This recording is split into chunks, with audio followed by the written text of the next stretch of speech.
പിന്നീട് അപ്പനും അമ്മയുണ്ട്. അത് കണക്കിലെടുക്കണം. അവരുടെ പ്രശ്നം വലിയ ഒരു തന്ത അല്പന അയാൾ അല്പന സുഖം കിട്ടി ഭർത്തൃത്തിൽ കുട പിടിക്കുന്നുണ്ട് ഷൈനിയുടെ അപ്പൻ. അയാളെ കൂടെ പ്രതി അയക്കണതിനകത്ത്. കാരണം ഇവിടുന്ന് നിവൃത്തിയിലാണ് ഷൈനി അങ്ങോട്ട് പോയത്.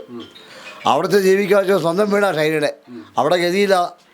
അതുകൊണ്ടാണ് മക്കളെ മാരി ആത്മഹത്യയാണ് ഇടയായത്. എനിക്ക് മനസ്സിലായി. നമ്മളിവിടെ ജീവിക്കുന്ന മനുഷ്യരല്ലേ, ഇവിടെ നമ്മുടെ ജീവിക്കാൻ. അത് ഞാൻ ഒരു കോതമംഗലം രൂപതക്കാരൻ, അവർ കോട്ടയം ജീവിതക്കാർ. ആ ഒരു രീതിയൊന്നും ഈ നാട്ടിലില്ല. എല്ലാവരും നല്ലൊരു യോജിപ്പോട് ജീവിച്ചു പോകുന്ന നാടായത്. പക്ഷേ എനിക്ക് ആ വ്യക്തിയെ സംബന്ധിച്ചോളം എനിക്ക് മനസ്സിലാക്കാൻ പറ്റിയത് അദ്ദേഹം ഒരു അല്പനാണ്. അല്പന സുഖം കിട്ടുമ്പോൾ അർദ്ധരാത്രി കുട പിടിക്കുമെന്ന് പറഞ്ഞ രീതിയാണ് ഷൈനയുടെ അപ്പൻ്റെ കാര്യം എനിക്ക് മനസ്സിലാക്കാൻ പറ്റിയത്. തന്നെ എൻ്റെ സുഹൃത്തുക്കൾ 3-4 പേരോടെ പോയി കുറിച്ച് അന്വേഷിച്ചാൽ അപ്പോൾ അവരൊക്കെ എന്നെ വിളിച്ച് പറഞ്ഞു അയാൾ ശരിയല്ലാതെന്ന് പറഞ്ഞു. അതുകൊണ്ടൊക്കെയാണ് ഞാൻ പറഞ്ഞത്, നിങ്ങൾ അയാളെ കൂടെ ചോദ്യം ചെയ്യണം. അയാളെ കൂടെ പ്രതിക്ക് പട്ടികയിൽ അയാളെ കൊണ്ടുവരണം. ഷൈനിയുടെ അപ്പൻ അവൻ്റെ അമ്മയൊക്കെ സംബന്ധിച്ച് രോഗം പിടിച്ചെടുക്കുക. കോട്ടയത്തുള്ള ഷൈനിയുടെ അപ്പൻ. ഷൈനി ജനിച്ചു വളർന്ന വീടാണ്. അയാൾ ഒറ്റയെടുത്ത് കാണാൻ ഷൈനി പക്ഷേക്ക് ആത്മഹത്യ ചെയ്യാൻ കാരണമെന്ന് എനിക്ക് മനസ്സിലാക്കാൻ പറ്റിയിരിക്കുന്നത്. കാരണം ചെന്ന വീട്ടിൽ സൗകര്യമില്ലല്ലോ, അവിടെ നിൽക്കാമെന്ന് ഓർത്തപ്പോൾ അവിടെ ഇയാൾ നടത്തിയില്ലല്ലോ. അതുകൊണ്ടല്ല പിഞ്ചു കുഞ്ഞുങ്ങളെ കൂട്ടി ഒരു ആത്മഹത്യ ചെയ്തത്. പക്ഷേ അല്ല നോബി കാരണം അല്ലെ നോബിയുടെ കുടുംബക്കാർ കാരണമാണെന്ന് മാത്രം ഞാൻ പറയത്തില്ല. അയാളും അങ്ങനെ തന്നെയാണ് എനിക്ക് മനസ്സിലാക്കാൻ പറ്റിയെടുത്തത്. പിന്നെ പ്രക്രിയകളൊക്കെ മാറണമെങ്കിൽ അച്ഛന്മാരുള്ള ലൈംഗിക പീഡനങ്ങൾ മാറണം. ഈ കുമ്പസാരത്തിന് കുളത്തിൽ മനുഷ്യങ്ങനെ വിശ്വസിക്കുക ഇങ്ങനെ പോയി കഴിഞ്ഞാൽ ഇതെല്ലാം കഴിഞ്ഞാൽ ആൾക്കാരെ എന്നാണ് കുഞ്ഞാടുകളെ ഉപദേശിക്കുന്നത്. ആ ഉപദേശത്തിനകത്ത് അർത്ഥം വല്ലതുണ്ടോ? അച്ഛന്മാരെപ്പോഴും അച്ഛന്മാരായിട്ട് തന്നെ നിൽക്കണം. ഇതിപ്പോൾ നോബിയുടെ ചേട്ടൻ അച്ഛനാണ്. ആ അച്ഛൻ ആക്റ്റീവായ ബന്ധങ്ങൾ കൂട്ടിച്ചേർക്കേണ്ട ആളാണ്, മനസ്സിലാക്കണം. ആ മനുഷ്യനാണ് ഇതിനൊക്കെ പിന്നീട് ജോലി കൊടുക്കുകയെന്ന് പറഞ്ഞ് പല ഹോസ്പിറ്റലുകളിലും വിളിച്ച് വേണ്ടാതെ വെപ്പിച്ചത്. അതൊക്കെയെന്ന് പറഞ്ഞാൽ ഒരു ക്രൂരതയുടെ അങ്ങേയറ്റമോ ചെയ്തേക്കുന്നത്. തിരുസഭയ്ക്ക് ചേരുന്ന ഒരു പടിയല്ലത്. ആ അച്ഛന് ചെയ്യുമായിരിക്കും, പക്ഷേ തിരുസഭയ്ക്ക് ഇത് ചേരുന്ന ഒരു പരിപാടിയല്ലത്. അതിന് ഈ നാട്ടുകാരെല്ലാം ചേർന്ന് ഞങ്ങൾ കൊടുത്തിട്ടുണ്ട് രൂപതയ്ക്ക്, പിതാവിന്, കോട്ടയം പിതാവിന്, ഈ അച്ഛനെ. അതിങ്ങനെയുള്ള അച്ഛൻ ഏത് രൂപതയാണേലും കോട്ടയം രൂപത കൊടുത്തിട്ടുണ്ട്. അത് കോതമംഗലം രൂപതയിലാണല്ലോ അച്ഛന്മാർ ചെയ്ത് ഇത് തന്നെ ഗതി. വിജയപുരം രൂപതയിലാണല്ലോ ഇത് തന്നെ ഗതി. ഇങ്ങനെ തന്നെ പുറത്താക്കി വെക്കണം. അത് അച്ഛന്മാരായാലും കന്യാസ്ത്രീ ആയാലും ഇങ്ങനെയുള്ള ആവശ്യമായിട്ട് ചിന്താഗതിയോടുകൂടി ഇരുന്നാൽ ക്രിമിനലുകളുണ്ട് ഇതിനകത്ത്, കട്ട ക്രിമിനലുണ്ട് ഇതിനകത്ത്. പിന്നെ എനിക്കറിയാം, എനിക്ക് അനുഭവമുള്ളവനാണ്.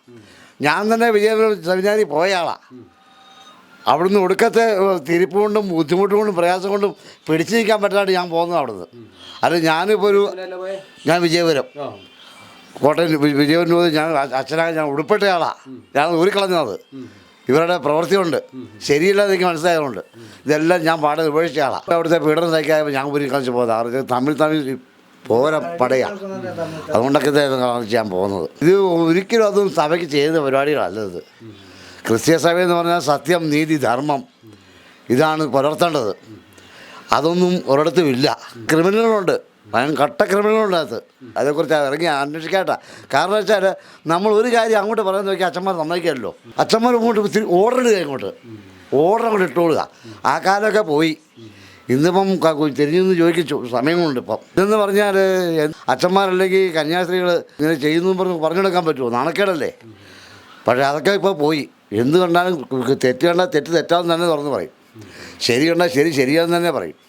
ശരിയായ രീതിയിൽ മുന്നോട്ടൊരു ജീവിതം ഇനി അച്ഛന്മാരെ കൊണ്ട് അന്വേഷണങ്ങളെ കൊണ്ട് ഇനിയുള്ള കാലങ്ങളിൽ പുലർത്തിക്കൊണ്ട് പോകാൻ പറ്റുമെന്ന് എനിക്ക് തോന്നുന്നില്ല. കാരണം രീതി അങ്ങനെ തന്നെ മാറി. എന്താ പറയുക, ഒരു കുടുംബത്തിൽ ഇങ്ങനെ ഒരു വിഷയം അറിയുമ്പോൾ നമ്മൾ ഫാമിലി കൂട്ടായ്മയൊക്കെ ഉണ്ട്. ഇത് ഫാമിലി കൂട്ടായ്മ ഉണ്ടെങ്കിലും പ്രാർത്ഥനാ ഗ്രൂപ്പ് ഉണ്ടെങ്കിലും എന്തുണ്ടെങ്കിലും അത് അതുപോലെ മുന്നോട്ട് ജീവിക്കേണ്ട ഒരു കുടുംബമാണ്. കന്യാസ്ത്രീകളുണ്ടെങ്കിലും അവിടെ അതുപോലെ ജീവിക്കേണ്ട ഒരു ഭവനമാണ് അത്. കാരണം വെച്ചാൽ അച്ഛന്മാരും ദൈവത്തിൻ്റെ വെളിയുണ്ടായിട്ടാണല്ലോ അവർ പോകുന്നത്. അപ്പോൾ ആ ഒരു ഭവനം അങ്ങനെ തന്നെ ആയിരിക്കണം. അപ്പം അങ്ങനെ വല്ലതും ആണോ? ഭവനത്തിലും അങ്ങനെയില്ല, പോകുന്ന അച്ഛന്മാരും അങ്ങനെയില്ല, പോകുന്ന കന്യാസ്ത്രീകളും അങ്ങനെയില്ല, ഒന്നുമില്ല. ഈ കന്യാസ്ത്രീയെ സംബന്ധിച്ചോളം നോക്കുകയെന്ന് പറഞ്ഞാൽ, അല്ല അച്ഛന്മാരെ സംബന്ധിച്ചോളം നോക്കുക, കഞ്ഞി വെക്കാൻ നൂറിച്ചാത്ത വീട്ടിലായിരിക്കും ഒരു പക്ഷേ ഒരു വരുന്നത് തന്നെ. ഞാൻ വലിയ കഞ്ഞി വെക്കാൻ മാർഗമുള്ള വീട്ടിലൊന്നും അല്ല. ഇതെല്ലാം കാണുമ്പോഴത്തെ ഇതാണ് ദേവലോകം, ഇതാണ് ഇതിനപ്പുറത്തൊന്നുമില്ല, പിന്നെ താരം അടുപ്പിക്കുകയില്ല. അങ്ങനെയൊക്കെ ഒരു പൈശാചിക മോഡലാണ് ഇവർ ഭവിക്കുന്നത്. എനിക്ക് ആത്മീയ ലെവലേശമില്ല, അതുറപ്പ്. ഇതെല്ലാം സമ്പത്തും അവിടുത്തെ ആ ഭക്ഷണവും രീതിയെല്ലാം കണ്ടു കഴിയുമ്പോഴത്തേക്കിനും ഇവരിൽ നിന്ന് ആത്മീയം തന്നെ ചോർന്നു പോവുക. പിന്നെ പൈശാചാണ് ഇവർ പ്രവർത്തിക്കുന്നത്. ദൈവമല്ലത്. ദൈവത്തെ നമ്മൾ കാണുക പറഞ്ഞാൽ ദൈവം നമ്മളെ വസിച്ച് കഴിഞ്ഞാൽ നമ്മൾ വളരെ എളിമയുള്ളൊരു മനുഷ്യനായി തീരുക. എനിക്ക് മനസ്സിലാക്കാൻ പറ്റുക വളരെ ശാന്തനാകുക. ഇവർ ശാന്തരാകുന്നില്ലല്ലോ. ഇവർ ഓൾറെഡി മൊത്തം ഓർഡർ ഇടുകയല്ലേ, മൊത്തം ഓർഡർ. അങ്ങനെ മറ്റൊരുത്തിനെ കുറിച്ച് ചിന്തിക്കാനും മറ്റൊരുത്തിൻ്റെ രീതി അറിയാനും അവർ ആഗ്രഹിക്കുന്നില്ല. അവർ ഒറ്റ ഓൾറെഡിയിലാണ്. അപ്പോൾ അത് വിശേഷമല്ലേ. അതാണ് എൻ്റെ കാരണങ്ങൾ. വിഷയം ഉണ്ടായപ്പോൾ നിങ്ങൾ എന്ത് ചെയ്തു? ഏത് രൂപയെ കൊടുത്തു? ഇപ്പം ഞങ്ങൾ മാത്രം ഇവിടെയുള്ള അയൽവക്കാരെല്ലാം ഒപ്പിട്ട് ഞങ്ങൾ കൊടുത്തിട്ടുണ്ട്. കോട്ടയം രൂപയാണ് കൊടുത്തേക്കുന്നത്. കോട്ടയം രൂപയെ കൊടുത്തിട്ടുണ്ട്. അത് നോവേച്ചനെ അയോഗ്യനാക്കുക എന്ന് തന്നെയാണ് എഴുതിയേക്കുന്നത്. അയോഗ്യനാക്കി ആ ഉടുപ്പൂരി മേടിച്ചുകൊണ്ട് അദ്ദേഹത്തിന് പണിക്ക് വിടുക. കാരണം വെച്ചാൽ ഇങ്ങനൊരു കുടുംബത്തിൽ ഒരു അച്ഛന്മാരുണ്ടെങ്കിൽ ഇങ്ങനെ ഉണ്ടാകരുതാത്ത ഇതിൻ്റെ മെയിൻ കാരണം ഇത് കത്തോലിക്ക സഭയ്ക്ക് മൊത്തം നാണക്കേടാന്നേ.